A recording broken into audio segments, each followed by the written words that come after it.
మనుషులకి కాలనీ ఉండడం చూసుంటాం. కానీ దేవుళ్ళకి కాలనీ ఉండడం మీరెప్పుడైనా చూసారా? ఇక్కడ నేను చూపిస్తాను. నాతో పాటు మీరు గూడా లోపలికొచ్చేయండి. ఇది ఒక గ్రామ దేవత దేవాలయం అనమాట. ఇందులో రాజరాజేశ్వరి దేవి ఉంటారు మెయిన్‌గా. మీరు లోపలికొస్తే మీకు మొత్తం అర్థమవుతదనమాట. నాతో పాటు లోపలికొచ్చేసేయండి. ఇది తిరుపతిలో అప్పలాయగుంటకి వెళ్ళే దారిలో పారకాలువ అనే ఒక ఊరొస్తుంది. ఆ ఊర్లో ఉంటుందనమాట. ఇక్కడ ఎక్కువ డెవలప్‌మెంట్ లేదు గానీ, ఈ గుడి చూస్తే నాకైతే నిజంగా చాలా ఒళ్ళంతా గూస్ బంప్స్ వచ్చేసాయి. ఒక్కొక్క శిల్పం చాలా అంటే చాలా బావుందనమాట. బయట గానీ, లోపల గానీ, బయట ఇందాక చూసారు గదా! శివుడిది ఎంత బావుందో గదా! ఇక్కడ చూసారంటే మన ఋషులుంటారు గదా! ఆదిశంకరాచార్యులు అలాంటి వాళ్ళు గూడా ఉన్నాయన్నమాట చిన్న చిన్న టెంపుల్స్. ఇదొచ్చేసి చార్యులనమాట. నాకు సరిగ్గా నోరు కూడా తిరగడం లేదు. మన తెలుగు మర్చిపోయేటట్టున్నాము రోజు ఇంగ్లీష్‌లో మాట్లాడి. అంటే రోజు ఇంగ్లీష్‌లో మాట్లాడుకుంటాం అనుకోవద్దండి. మామూలుగా కొన్ని కొన్ని వర్డ్స్ మాట్లాడడమే మర్చిపోతున్నాము. మన తెలుగులో ఎక్కువ మాట్లాడాలి. లేదంటే మన భాషను మనమే మర్చిపోయే ప్రమాదం ఉందన్నమాట. అలా 2 గుళ్ళ తర్వాత ఇప్పుడొచ్చేసి శివాలయం అనమాట. ఇక్కడే ఈ గుడిలోనే శివాలయం గూడా ఉందనమాట. శివాలయం చూసారా ఎంత బావున్నారో శివుడు. చాలా బావున్నారు గదా! ఈ శివుడికి కూడా దండం బెట్టుకొని అలా పక్కకు తిరిగిన తర్వాత అక్కడ గూడా ఒక గుడుంది. చూడండి ఇదే లక్ష్మీ నరసింహస్వామి టెంపుల్. 7 ఫీట్ ఉన్నారు ఇక్కడ లక్ష్మీ నరసింహస్వామి. నిజంగా చాలా అనిపిచ్చింది. లక్ష్మీ నరసింహస్వామిని చూడగానే అదొక భావన, అదొక ఫీలింగ్ వచ్చేసిందనమాట. గూస్ బంప్స్ లాగొచ్చాయి. చూసారా ఎంత బావున్నారో స్వామివారు. పక్కనే పక్కనే అమ్మవారు గూడా ఉన్నారు చూసారా స్వామివారి తొడ మీద. చాలా బావుంది గదా ఈ గుడి. పక్కన శివాలయం, ఈ పక్కన లక్ష్మీ నరసింహస్వామి టెంపుల్ అనమాట. ఇలా కొంచెం సైడ్‌కి తిరిగితే ఇక్కడ చూసారా ఎంత బావున్నాయో ఈ చిన్న విగ్రహాలు, శిల్పాలు చాలా బావున్నాయి గదా! ఇదొచ్చేసి గరుడుది. తర్వాత ఇక్కడ ఒక ఫౌంటైన్ లాగా పెట్టారనమాట శివుడిని ఇలా ఫౌంటైన్ లాగా పెట్టి చుట్టూరా ఋషుల్లాగా పెట్టేసి ఇంతకుముందు మేము ఇది సెకండ్ టైం రావడం ఈ టెంపుల్‌కి. ఒక 4 ఇయర్స్ బ్యాక్ వచ్చాం. మళ్ళీ ఇప్పుడొచ్చాము. ఈ టెంపుల్‌లో ఇంతకుముందు ఫౌంటైన్ లాగా ఇక్కడ వాటర్ వచ్చేవి. ఇప్పుడు ఎందుకో ఎవరు పట్టించుకోవట్లేదు మరెందుకో. చూసారా గుడిలోనే ట్రాక్టర్ కూడా పార్క్ చేశారు. మరేమో తెలీదు మనకి. చూసారా ఎంత బావుందో ఇక్కడ. అక్కడ శివుడి తల మీద నుంచి నీళ్ళన్నీ వచ్చి ఇలా ఆ రాళ్ళ మీద నుంచి ఇలా ఆ కొలనులో పడినట్టు ఉండేది ఇంతకుముందు నేను చూశాను. అప్పుడు నేను యూట్యూబ్ స్టార్ట్ చేయలేదు కాబట్టి మనకు తెలియదనమాట. మనం వీడియో తీయలేదు. ఇప్పుడైతే ఇలా ఉంది. కానీ ఎవరు మెయింటైన్ చేయట్లేదు. మధ్యలో ట్రాక్టర్ ఒకటే పెట్టారనమాట. చూసారా ఇక్కడ మళ్ళీ సాయిబాబా విగ్రహం కూడా ఇక్కడ పెట్టారు. సాయిబాబా విగ్రహం అయిపోయిన తర్వాత ఇక్కడ మొత్తం ఇక్కడి నుంచి చూస్తే మొత్తం ఇవన్నీ దేవుళ్ళ కాలనీ అని ఇప్పుడు అనిపిస్తుంది. చూసారా దేవీ దేవతల కాలనీ లాగా ఉందనమాట. ఇవన్నీ గుళ్ళే ఇవన్నీ గుళ్ళే అనమాట. చిన్న చిన్న గుళ్ళు కట్టారు. ఒక పెద్ద గుడిలో మళ్ళీ చిన్న చిన్న గుళ్ళు. అది శివాలయం, అది లక్ష్మీ నరసింహస్వామి టెంపుల్, అది ఆదిశంకరాచార్యులు. ఇక ఇటు సైడ్కి వస్తే చూసారా శివలింగం ఎంత పెద్దది ఉందో. ఇవి వచ్చేసి రుద్రాక్షలతో చేశారనమాట. పెద్దగా వెయిట్ ఏమి ఉండదు. అది ఇలా టచ్ చేస్తే మనకు అర్థమవుతుంది అక్కడ ఏం వెయిట్ ఉండదని. ఇక్కడ కూడా దండం పెట్టుకుంటున్నారు మా వారు చూసారా. అక్కడ చిన్న టెంపుల్స్ ఉన్నాయి కదా, అవి వచ్చేసి కాలభైరవుడి టెంపుల్ అనమాట. అది ఇటు సైడ్ కుబేర స్వామి టెంపుల్. అక్కడ చిన్నది ఉంది కదా, అదేమో కాలభైరవ స్వామి అనమాట. ఇక్కడ చూసారా శివయ్య నేను కూడా దండం పెట్టుకుంటున్నా. ఎంత బాగుందో అసలు. కానీ ఇంకా మెయింటైన్ చేస్తే బాగుంటుంది అనిపించింది నాకు. ఇక్కడ ఇది వచ్చేసి కుబేర స్వామి అనమాట. కుబేరుడు ఉంటాడు కదా, అదే వెంకటేశ్వర స్వామికి అప్పు ఇచ్చారు కదా పెళ్లి చేసుకోవడానికి, ఆ కుబేర స్వామిది అనమాట ఈ టెంపుల్. దాని పక్కన ఉండేది కాలభైరవ స్వామిని కూడా మీకు నేను చూపిస్తాను. ఇక్కడ శిల్పాలు మాత్రం నిజంగా చాలా బాగా చేశారండి. నిజంగా ఎవరు చేశారు అసలు ఈ ఐడియా ఎవరిదో కానీ, ఒక గుళ్ళో ఇన్ని గుళ్ళు ఉండడం నేను ఎక్కడా చూడలేదు నిజంగానే. ఇక్కడ కాలభైరవ స్వామి అనమాట. అందరూ దర్శించుకోండి. కాలభైరవ స్వామి మన వెంట ఉంటే ధైర్యం మన వెంట ఉన్నట్టే అని చెప్తుంటారు కదా. మీకు ఎవరికైనా తెలుసా ఈ విషయం? ఇక్కడ మెయింటైన్ చేస్తే బాగుంటుంది అనిపించింది. ఇంక ఇది విలేజ్ కదా, ఆ మాత్రం పట్టించుకోవడం, అసలు ఇంత పెద్ద గుడి కట్టడం చాలా గ్రేట్ అనమాట. ఒక్క గుళ్ళో మళ్ళీ ఇన్ని గుళ్ళు, అసలు ఈ థాట్ ఎవరిదో కానీ నిజంగా హ్యాట్స్ ఆఫ్ వాళ్ళకి. ఇక్కడ అన్ని అష్టలక్ష్ములు ఉంటాయన్నమాట అటు సైడు. ఇక్కడేమో ఫస్ట్ యమధర్మరాజు ఉన్నారు. యమధర్మరాజు అంటే తెలుసు కదా, తాట తీస్తాడనమాట. మన ప్రాణాలు తీస్తుంటాడు. అదే మన తప్పులన్నీ లెక్కగట్టి అన్నీ చేస్తుంటారు కదా, ఆయనే అనమాట యమధర్మరాజు. యమధర్మరాజు ఎదురుగానే బ్రహ్మదేవుడు గుడి ఉందన్నమాట. భలే విచిత్రంగా కట్టారు కదా. ప్రాణాలు తీసేవారు ఒకవైపు, ప్రాణాలు పోసేవారు ఒకవైపు. చాలా బాగా అనిపించింది నాకు. ఇక్కడేమో శనీశ్వర స్వామిది అయితే పెట్టారన్నమాట విగ్రహము. ఇక్కడ నుంచి మనకు అన్నపూర్ణాదేవి ఉంది. అన్నపూర్ణాదేవి చూసారా, అన్నపూర్ణాదేవి ఎంత బాగుందో. ఇక్కడేమో భద్రకాళి మాత అనమాట. అబ్బో, భద్రకాళి మాతను చూస్తేనే ఒళ్ళు అయితే ఇట్లా షేక్ అవుతుంది కదా. అసలు నిజంగా తప్పు చేస్తే నిజంగా అమ్మవారు తాట తీస్తుంది అనిపిస్తుంది. అబ్బో, చాలా బాగా కట్టారనమాట గుళ్ళు. ఇంక ఇక్కడ నుంచి అన్ని అష్టలక్ష్ములు. ఇక్కడ నుంచి ఎంత బాగా అసలు థాట్ చూడండి. ఆ అష్టలక్ష్ములు గుళ్ళన్నీ వరుసగా పెట్టారు. చూడండి, ఇక్కడ మొదటిగా ఐశ్వర్యలక్ష్మి అనమాట. ఐశ్వర్యలక్ష్మి ఐశ్వర్యాన్ని ఇస్తుంది కదా, ఐశ్వర్యలక్ష్మి రాజ్యలక్ష్మి అనమాట. ఇక్కడ నెక్స్ట్ రాజ్యలక్ష్మీదేవి.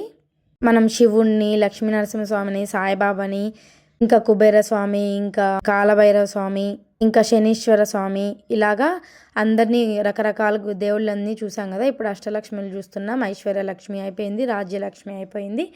ఇప్పుడేమో ఇక్కడ మనకు విజయాల్ని ప్రసాదించే విజయలక్ష్మి అనమాట, విజయలక్ష్మీదేవి. ఇంకా నెక్స్ట్ ఆ విజయలక్ష్మీదేవి ఎదురుగానే శ్రీ ధాన్యలక్ష్మి, మనకు ధాన్యాన్ని ప్రసాదిస్తుంది ధాన్యలక్ష్మీదేవి. ఆ తర్వాత ఇక్కడ చూసారా, ఇక్కడ హోమం కూడా చేస్తున్నారనమాట. ఎవరో హోమం కోసం అంతా రెడీ చేసి పెట్టుకున్నారు, హోమం కూడా చేపిస్తున్నారు. ఇక్కడైతే నాగులు కూడా ఉన్నాయి, నాగులకి ఎదురుగానే ధనలక్ష్మి ఉందనమాట. ఇందాక ధాన్యలక్ష్మి చూసాం కదా, ఇప్పుడు ధనలక్ష్మి అనమాట. ధనలక్ష్మి దేవి ఎదురుగానే ఇంకొక గుడి ఉంటుంది, అదేమో గజలక్ష్మి అనమాట. ధాన్యలక్ష్మి దేవి ఎదురుగా గజలక్ష్మి కూడా ఉంటారు. చూసారా, విగ్రహాలు కూడా చాలా బాగా కట్టారనిపిస్తుంది నాకైతే కన్నా. ఎంత ఓపిక ఉండాలో కదా. ఇక్కడ చూడండి, ధ్వజస్తంభం అంటారు కదా దీన్ని. ధ్వజస్తంభానికి ఎంత బాగా మనకి ఎన్ని నక్షత్రాలు ఉంటాయో అన్ని నక్షత్రాలని ఇలా శిలలుగా చెక్కి వాటి పేర్లు కూడా రాశారు. ఎంత బాగా రాశారో చూడండి, ఎంత బాగా. అసలు ఈ ఐడియా కూడా చాలా బాగుంది. నాకు ఈ గుళ్ళో నచ్చిన మొదటి విషయం ఇదే అనమాట. నాకు చాలా నచ్చింది. ఇది ఎందుకో తెలియదు కానీ చాలా నచ్చింది. మన నక్షత్రాలు అలాగే మన రాశులు కూడా ఇలా చెక్కడం నాకు చాలా బాగా నచ్చింది. ఈ స్తంభానికేమో నక్షత్రాలు చెక్కారనమాట, ఇక్కడేమో రాశులు చెక్కారు. చూసారా, ఇవన్నీ రాశులు అనమాట. మనకు 12 రాశులు ఉంటాయి కదా, 12 రాశులు అనమాట ఇవి. చూసారా, ఇదేమో మీనరాశి. మా ఆయనకు కూడా చూపిస్తున్నా, మా ఆయనకు గమనించలేదు, నేనే చూపించాను అనమాట. దాని ముందు రోజే ఫుల్ వర్షం పడడం వల్ల ఇలా వాటర్ అన్నీ ఉన్నాయి దాంట్లో. ఆ వాటర్ ఉండడం వల్ల ఇంకా అందంగా కనిపించింది నాకు. ఇదేమో కుంభరాశి. చూసారా, కుంభరాశి. ఇందాక మీనరాశి చూసాం, కుంభరాశి చూసాం. మకర రాశి మా పిల్లలు, మా జై జాను ఇద్దరు ఉన్నారు కదా ట్విన్స్, వాళ్ళ రాశి అదే అనమాట. ఇదేమో ధనుర్రాశి. ఇది చూసారా, దీన్ని ఏమంటారో నాకు తెలీదు, తెలుగులో ఏమంటారో. మన భాషను మనం మర్చిపోతున్నామేమో అనిపిస్తుంది. మనం తెలుసుకోవాల్సినవి చాలా ఉన్నాయి. అక్కడ చూసారా, తక్కడలాగా ఉండేది తులారాశి, అది మా ఆయన రాశి. ఇది సింహరాశి. ఇది స్కార్పియన్ అంటారు కదా, నాకు ఇంగ్లీష్లోనే వచ్చు, తెలుగులో రాదు. అదొక్కటి మాత్రం, మిగతావన్నీ ఇంగ్లీష్లో రావు. ఏది కొన్ని వచ్చు. అసలు రాసులు ఇవన్నీ నేను గుర్తుపట్టి మా వాళ్ళకి చూపించాను. ఇంకా చూసారా, ఇక్కడ లాస్ట్ అమ్మవారు అనమాట, ఆదిలక్ష్మీదేవి. లాస్ట్ కాదు యాక్చువల్గా, ఫస్ట్ మనము గుడి మొదటి నుంచి రాలేదు కదా, మనం లోపల బయట నుంచి వచ్చాం కాబట్టి మనం ఫస్ట్ అన్నీ చూసుకొని వచ్చాము. ఇక ఆదిలక్ష్మి తర్వాత సంతానలక్ష్మి, తర్వాత మిగతా లక్ష్మిలన్నీ అక్కడ ఉండేటివి, విజయలక్ష్మి, ధైర్యలక్ష్మి, అక్కడ ఉండే అమ్మవార్లన్నీ తర్వాత. ఫస్ట్ ఆదిలక్ష్మినే వస్తుంది. ఇక్కడ చూసారా, సంతాన వేణుగోపాల స్వామి ఆలయం కూడా ఉంది. ఇప్పుడు మెయిన్ గుడిలోకి ఎంటర్ అవుతున్నాం అనమాట మనం. ఇదే మెయిన్ గుడి. ఇక్కడ బయట కూడా ఒక శివలింగం పెట్టారు, డమరుకం కూడా ఉంది. ఏమన్నా పూజలు చేసినప్పుడు డమరుకం మోగిస్తారేమో. ఎంత బాగుందో లోపల కూడా. అమ్మవారు మన లోపలికి వెళ్ళగానే అమ్మవారు ఉన్నారు, శివయ్య ఉన్నారు. ఆ శివయ్యని చూడగానే మా ఆయన భావోద్వేగానికి గురయ్యారనమాట. అలా హగ్ చేసుకున్నారు దేవుణ్ణి. ఆ వీడియో నేను తీయలేదు, ఎంత బాగా చూసారా. ఇక్కడ దండం పెట్టుకున్నారు, తర్వాత హగ్ చేసుకున్న వీడియో నేను సరిగా తీయలేదు. నేను కూడా దండం పెట్టుకోవాలి కదా, ఎంతసేపు అని వీడియో తీస్తాను. ఇక్కడేమో అమ్మవారు, ఇక్కడ ఒక ఇలా పెట్టి ఇక్కడ కుంకుమ పెట్టారనమాట. ఇక్కడేమో బయట అమ్మవారు. నాకు తెలిసి ఇది ఊరేగింపుకి వాడతారనుకుంటా ఈ విగ్రహాన్ని. ఇక్కడ చిన్న చిన్న గ్రామ దేవతల్ని కూడా మళ్ళీ ఇక్కడ పక్కన పెట్టారు. చూసారా, ప్రతి చోట విగ్రహాలే అనమాట. ఇక్కడ కూడా ఒక గుడి, ఒక దేవత ఉంది. చూసారా, ఇవన్నీ గ్రామ దేవతలు. మనకు పేర్లు కూడా సరిగ్గా తెలియదు. ఒక్కొక్క గ్రామానికి ఒక్కొక్క దేవత ఉంటారు. అందరు దేవతలు 3 దేవతలు అంటారు. 3 దేవతల పేర్లు మనం గుర్తుపెట్టుకోవాలంటే చాలా కష్టం. వినాయకుడు. ఇక్కడ చూసారా, వారాహి అమ్మవారు. ఈ మధ్య వారాహి అమ్మవారు కూడా బాగా తెలుస్తున్నారనమాట జనాల్లో. అందరూ మంచిగా పాటిస్తున్నారు, మంచిగా అందరూ పూజిస్తున్నారనమాట వారాహి దేవిని. చాలా బాగా ఉంది విగ్రహం అక్కడ కూడా. ఇక్కడ చూసారా, ఇక్కడ మెయిన్ గుడిలోకి ఇట్లా మెయిన్ దేవత ఉన్నారు కదా రాజరాజేశ్వరి మాత కోసం ఇలా పెట్టారనమాట. ఆర్చ్ ఇలా పెట్టి ఇలా దీపాలలాగా పెట్టారు. ఏదన్నా మెయిన్ అకేషన్స్ ఉన్నప్పుడు అవన్నీ ఆన్ చేస్తారనుకుంటా. ఇక్కడ పక్కన కూడా మళ్ళీ ఇక్కడ చిన్న చిన్న అమ్మవార్లు గ్రామ దేవతలను కూడా పెట్టారనమాట. లోపల వచ్చేసి మెయిన్ అమ్మవారు చూస్తున్నారు కదా రాజరాజేశ్వరి దేవి టెంపుల్. ఇది మెయిన్ టెంపులే రాజరాజేశ్వరి స్వామి దేవత, రాజరాజేశ్వరి దేవత టెంపుల్ అనమాట. నోరు కూడా తిరగడం లేదు నాకు. ఇప్పటికి ఎన్నిసార్లు చెప్పానో ఈ మాట.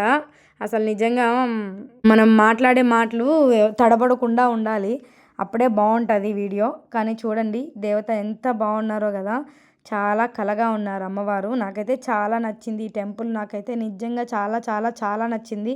ఎలాగైనా మీకు చూపించాలని చెప్పేసి నేను ఇంత వీడియో తీశాను అనమాట. ప్రతి ఒక్క దేవతది మీరు లాస్ట్ వరకు చూస్తేనే తెలుస్తుంది నేను ఏమేమి తీశాను, ఎంతవరకు బాగుంటుంది, ఇది ఎంతవరకు ఉంటుంది అనేది మీకు తెలుస్తుంది. నేను ఎక్కువ ఆనందించినా ఎక్కువ బాధపడ్డా నాకు నోట్లోంచి మాటలే రావు. మాటలు అస్సలు తడబడిపోతూ ఉంటాయి. ఈ గుడి చూసి 3 వారాలు అయిందనమాట. నేను 3 వారాల ముందు వీడియో తీశాను. అందుకే ఎక్కడెక్కడ ఏమేమి క్లిప్స్ ఉన్నాయో నాకు సరిగా గుర్తులేదు. కానీ ఈ గుడిని మళ్ళీ నేను చూస్తున్నట్టు అనిపిస్తుంది ఇప్పుడు వాయిస్ ఓవర్ ఇస్తుంటే. నాకైతే నిజంగా చాలా మనసంతా ఆనందంతో నిండిపోయింది. ఇక్కడ బయట నుంచి ఇట్లా లోపల నుంచి చూసారా దేవుళ్ళ కాలనీ ఉన్నట్టే ఉంది కదా. మీకు ఈ వీడియో నచ్చినట్టయితే లైక్ చేయండి, షేర్ చేయండి, సబ్స్క్రైబ్ చేసుకోవడం అస్సలు మర్చిపోద్దబ్బా. బాయ్.